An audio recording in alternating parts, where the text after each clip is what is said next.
Hi! Good morning, sisters and brother. Ayan. Good morning po.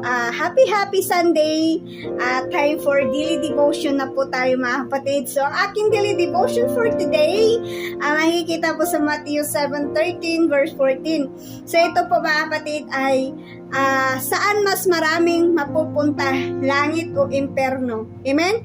So, sabi po dito sa Matthew 7 verse 13 to 14, pumasok kayo sa makipot na pintuan, sapagkat maluwag ang pintuan at malapad ang daang papunta sa kapahamakan. At ito ang dinadaraanan ng marami, ngunit makipot ang pintuan at makitid ang daang papunta sa buhay at kakaunti ang nakakatagpo niyon. Amen? So ito po yun mga kapatid, no? Sa buhay natin ngayon, saan po ba tayo dumadaan? Baka sa daan po tayo na maluwag kasi ang daan po na maluwag kapatid, walang bawal. Ito po ay tinatawag na highway to hell, no? Na marami pong dumadaan dito. Amen? Kasi tingnan mo ha mga kapatid, every time pag meron tayong Bible study, every time po na mayroong gathering mga kapatid, mas kaunti lang ang dumadalo kaysa mga bagay na walang kabuluhan mga kapatid. Ang dami pong pumupunta. Amen?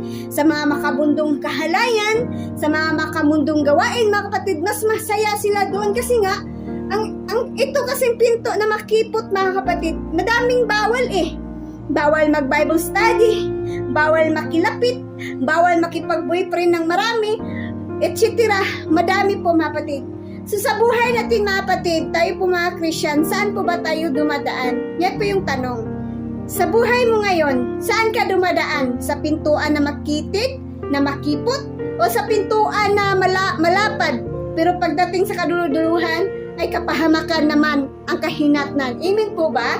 Kaya mga kapatid, sa oras na ito, ay tayo po ay pinalalahanan ni Book of Matthew 7:13 and 14 na suriin natin ang ating mga sarili kung saan po tayo dumadaan. Baka sa pintuan na malapad mga kapatid. Amen po? Kasi mga kapatid, no?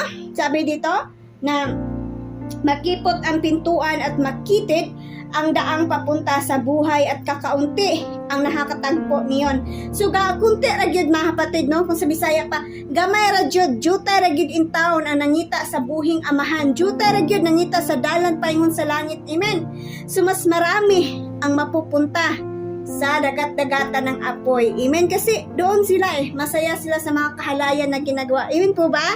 So, God bless. And yan lang po ang aking daily devotion for today. Happy Sunday, everyone.